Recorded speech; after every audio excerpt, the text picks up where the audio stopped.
La jeunesse et la transparence minière ont dominé une journée diplomatique chargée à la primature. 2 audiences, 2 dossiers clés pour l'avenir du pays.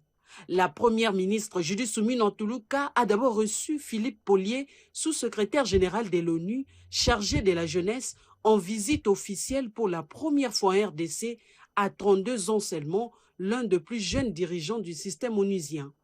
Au menu, l'appui des Nations Unies à la politique nationale de la jeunesse, notamment l'emploi, la formation et l'entrepreneuriat. Ici, nous sommes venus encore, notre intention particulièrement est de réaffirmer notre volonté à appuyer la RDC sur la révision de la politique nationale de la jeunesse et pour appuyer également sur l'implémentation de la résolution qui porte également des aspects concernant le fait de placer les jeunes au centre des différents processus de maintien de la paix qui ont lieu actuellement.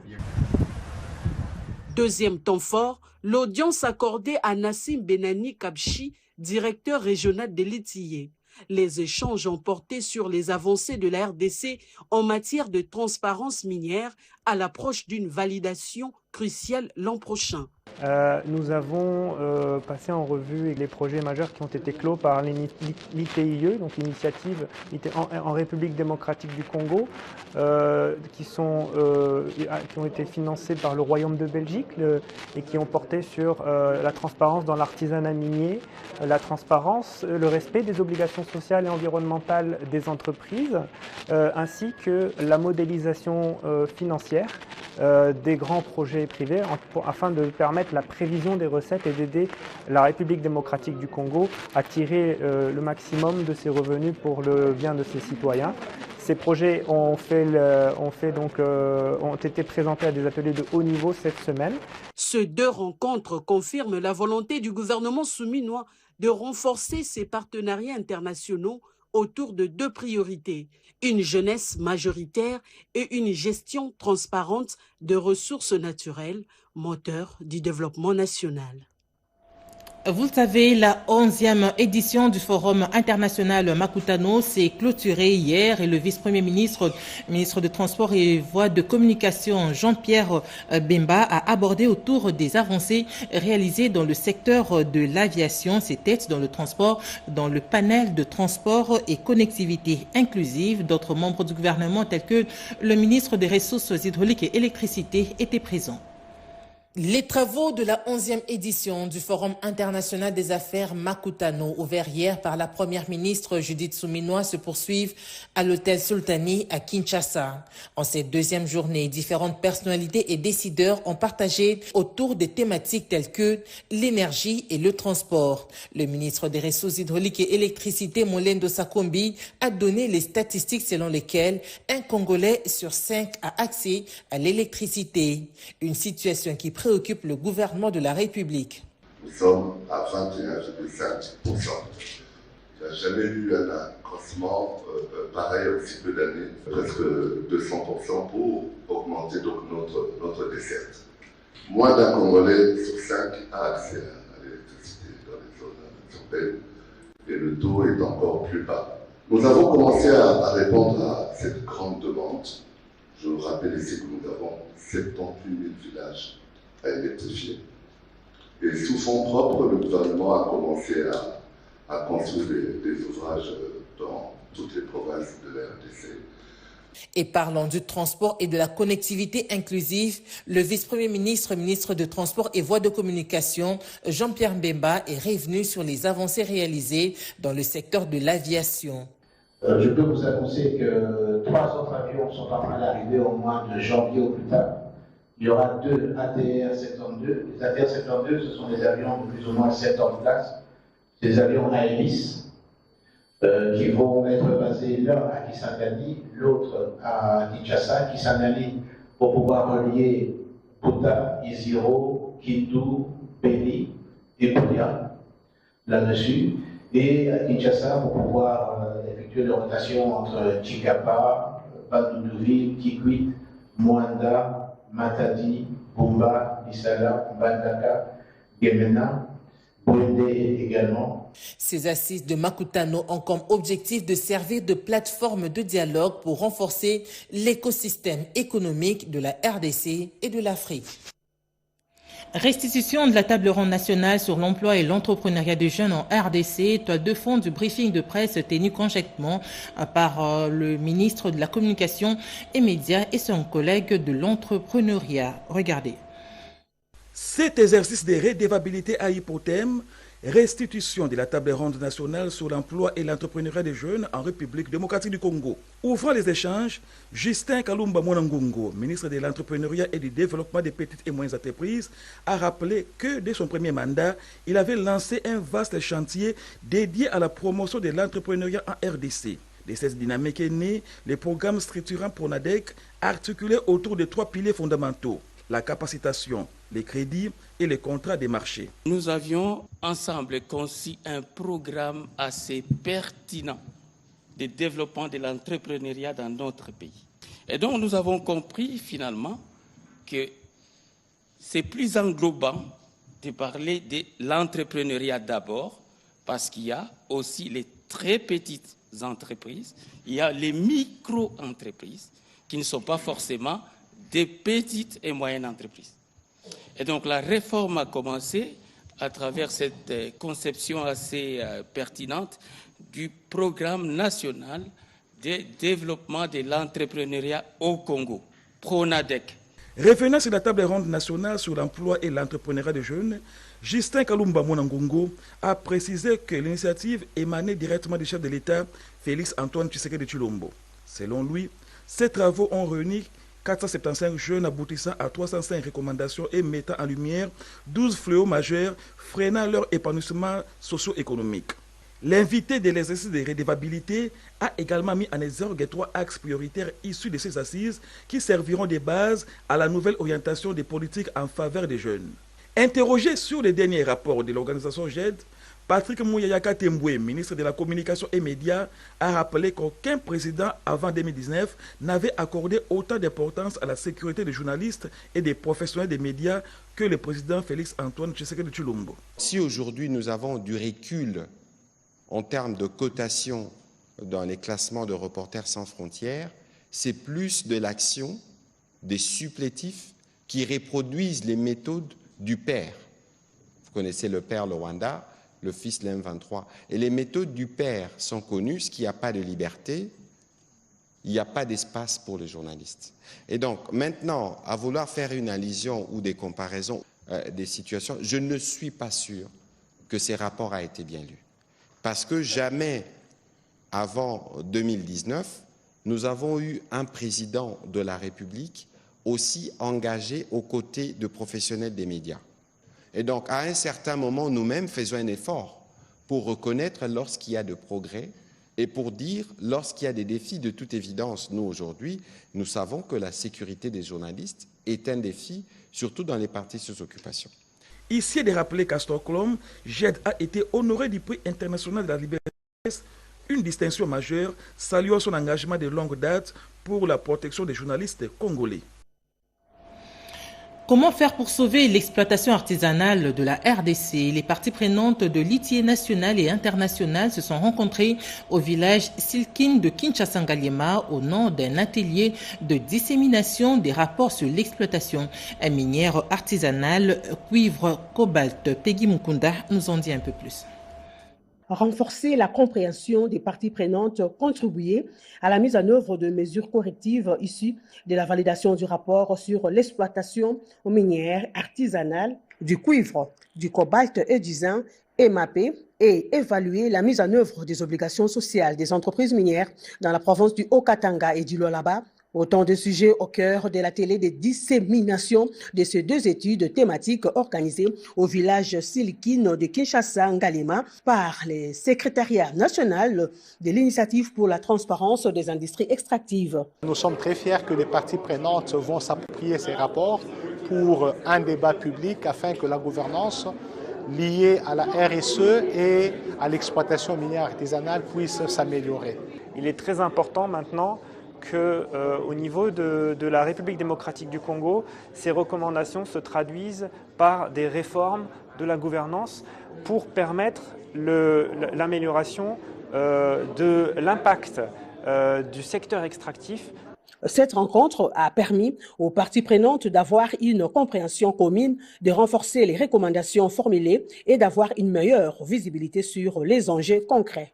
L'étude sur l'artisanat minier est un sujet majeur pour l'économie locale que nous ne pouvons qu'appuyer et pour lequel nous devons orienter nos efforts afin d'avoir une meilleure vision, a signifié le directeur régional du secrétariat international de l'ITIE. La Belgique reste un partenaire engagé pour la RDC. Nous soutenons ces deux rapports pour une bonne coordination, a martelé le représentant du ministère des Affaires étrangères du Royaume de Belgique présent à la rencontre.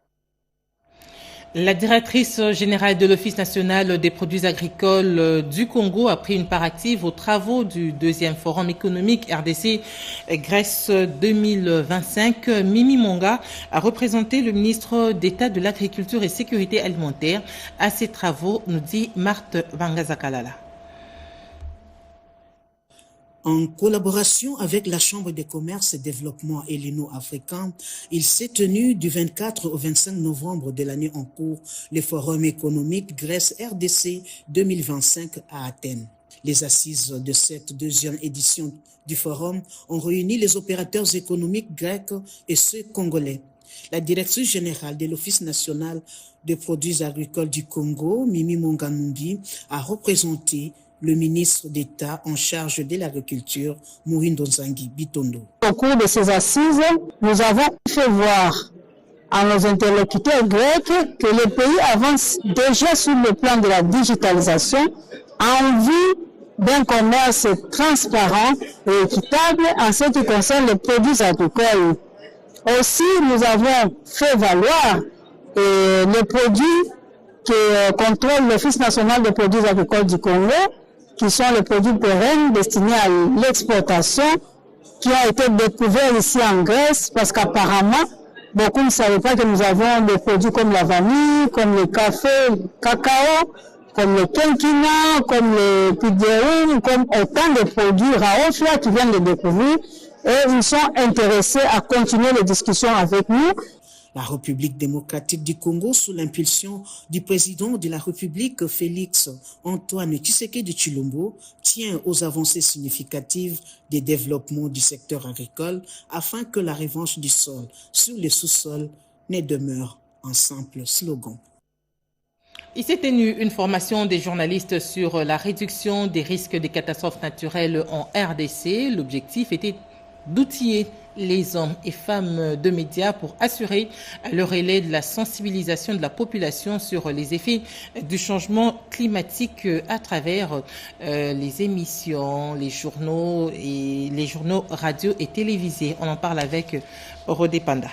Inondations, éboulement du sol à chaque tombée de pluie, réchauffement climatique, sans être exhaustif, sont là les effets du changement climatique à la base des catastrophes naturelles que subit le monde entier. Plus de 10 journalistes des différents médias de la ville de Kinshasa sélectionnés pour suivre la formation sur la réduction des risques de catastrophes en RDC. Cette session organisée par Hub RDC Star Network, une structure spécialisée dans la gestion des catastrophes à travers le monde, est basée essentiellement sur comment prévenir et éviter tout risque de catastrophes naturelles. Durant 3 jours, ces femmes et hommes des médias ont été outillés avec des thématiques centrées sur la manière d'atténuer le dégât avant, pendant et après. Il fallait outiller les journalistes sur comment chercher une bonne information, lutter contre les fake news.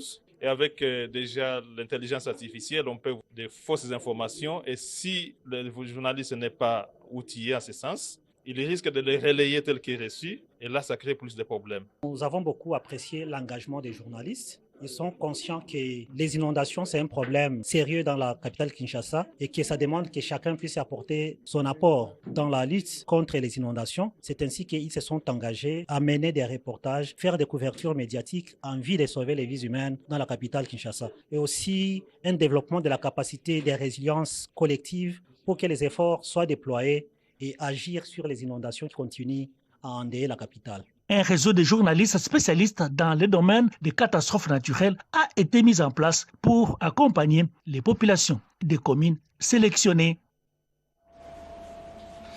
La société civile du Nord Kivu se joint aux élus nationaux ressortissants de Walikale pour condamner l'avancée de troupes étrangères dans le site de Mutongo, zone stratégique dans l'approvisionnement des militaires sur l'axe Massissi. Bobo Anan Mukondi.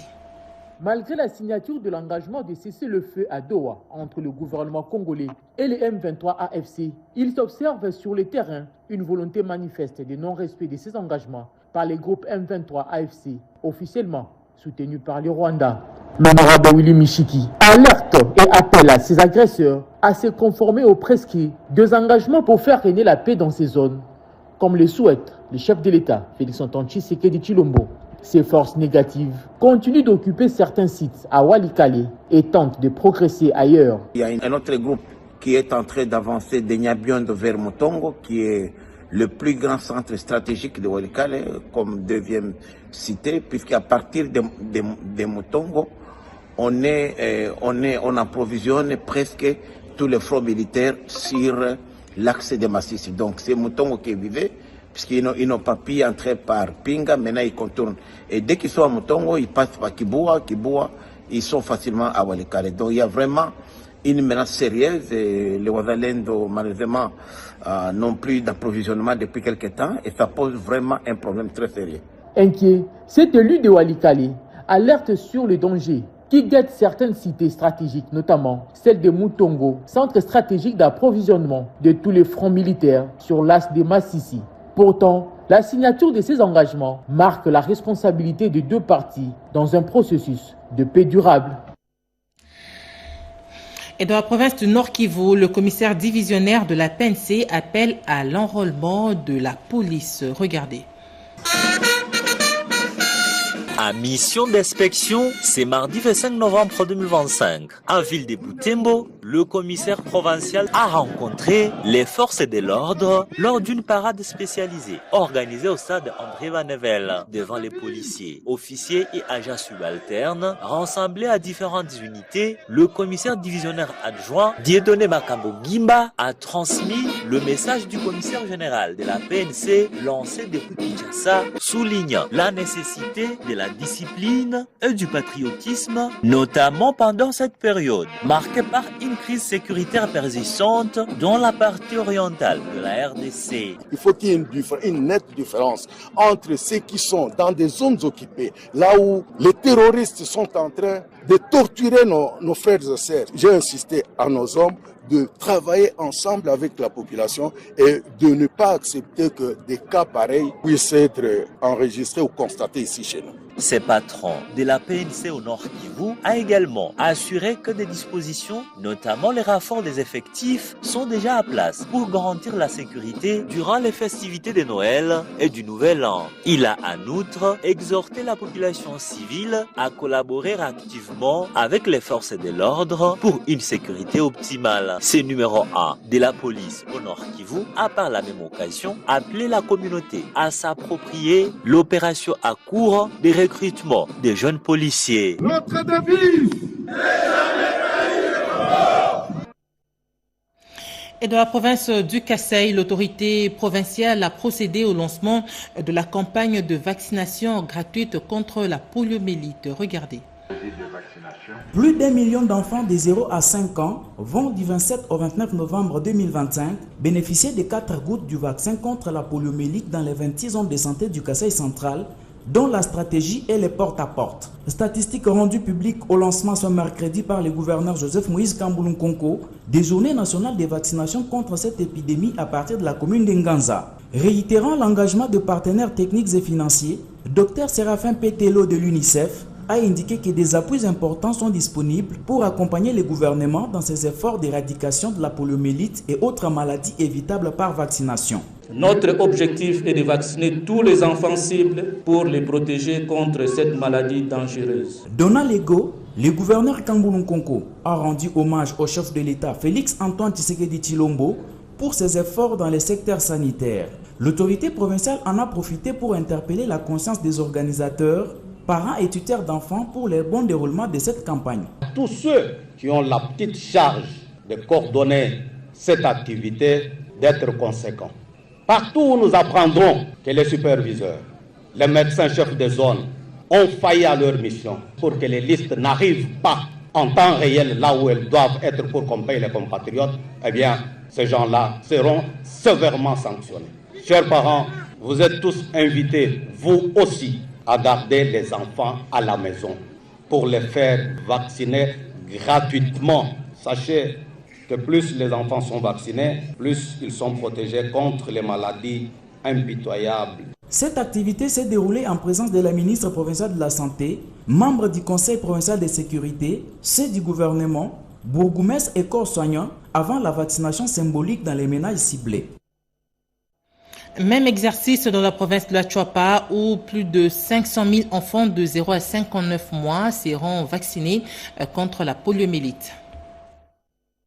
À Boindé, le gouverneur intérimaire de la Chuapa, Albert Le Grand Bokongo Bokoma, a procédé ce mercredi 26 novembre 2025 à l'école primaire d'application Salongo au lancement officiel de la campagne de vaccination contre la poliomyélite. Cette opération couvre l'ensemble de 12 zones de santé de la province. La cérémonie, marquée par une caravane motorisée de prestations folkloriques et de scénettes et sensibilisation, s'est déroulée en présence des autorités politico-administratives, de la société civile, de notables et ainsi que de partenaires techniques et financiers. L'expert en santé publique en charge de communication à la division provinciale de la santé Chuapa, Saddam Imambo, s'est dit satisfait du déroulement de l'événement. Il a précisé que 497 756 enfants âgés de 0 à 59 mois sont attendus pour cette campagne à l'échelle provinciale. La polio n'a pas le médicament.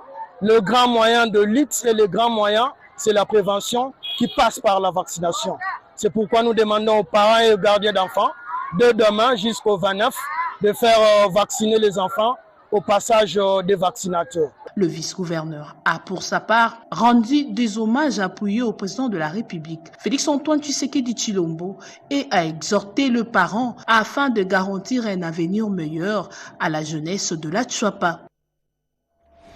Dégradation de la piste d'atterrissage de l'aéroport de Chuapa causée par les eaux de pluie. Le commandant de la RVA Chuapa, François Kazungila, lance un cri d'alarme. Franklin éclaire Kalombo pour le reportage. Construit depuis 1954 par la Fourminière, l'aéroport national de Chikapa, qui se trouve à l'heure d'aujourd'hui dans un état de délabrement très avancé au niveau de sa piste d'atterrissage, ne reçoit plus de vols en provenance de Kinshasa et ailleurs depuis samedi dernier suite à la dégradation de la piste causée par les eaux de pluie.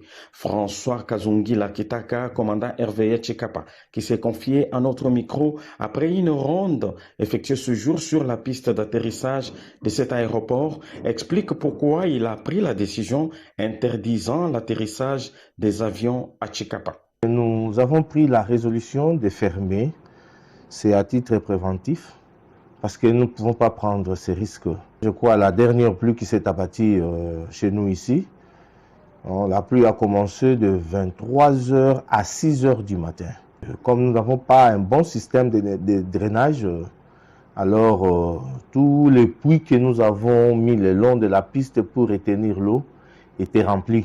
Et toutes ces eaux-là de la pluie se sont déversées sur la piste. Ça a vraiment bousillé les travaux que nous avons faits la semaine passée pour boucher le trou qui s'était créé, au point que nous avons trouvé dans certains endroits des trous de profondeur de plus ou moins 30 cm.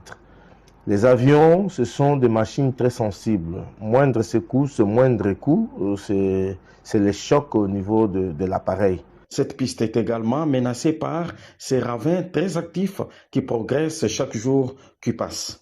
Il s'y est de rappeler ici qu'un montant de 400 000 $ américains a été donné il y a peu à l'entreprise Horizon Massamba Corporation à travers le projet SICOMINE pour le démarrage des travaux de construction et modernisation de l'aéroport de Chikapa. Fort malheureusement, ces travaux n'ont jamais démarré. Ces 3 conteneurs vides, enfermés dans cet enclos, c'est tout ce qui est par rapport à ces projets de modernisation de l'aéroport de Chikapa. Vous l'avez corrigé avec moi qu'il s'agissait de la dégradation de la piste d'atterrissage de l'aéroport de Chikapa et non de la Chuapa. Dans la province de l'Ituri, la route Ninzi-Bakombe devient accessible et praticable. C'est le résultat et le fruit de travaux acharnés qui mènent les forces armées sous le commandement du gouverneur militaire de l'Ituri. Longtemps coupée du reste du territoire, la route reliant l'agglomération de Nizi en chefferie de Mambisa à Bakombe, dans le secteur de Walendu-Djatsi, est aujourd'hui réouverte. C'est après la décomposition de la milice RP Zahir de Thomas Lubanga par les forces armées dans la zone, ainsi que la sensibilisation communautaire à la cohabitation pacifique. Ces retours à la circulation sur cet axe vital illustrent les efforts de la restauration de l'autorité de l'État imposée par les forces régulières sous la houlette du commandant des opérations et gouverneur militaire de l'Ituri, le lieutenant-général Luboyanka Chamadjoni. La sécurité et les routes accessibles riment ensemble avec, comme conséquence, les échanges communautaires, favorisant ainsi la reprise de la cohabitation pacifique entre les communautés Lendu et Hema.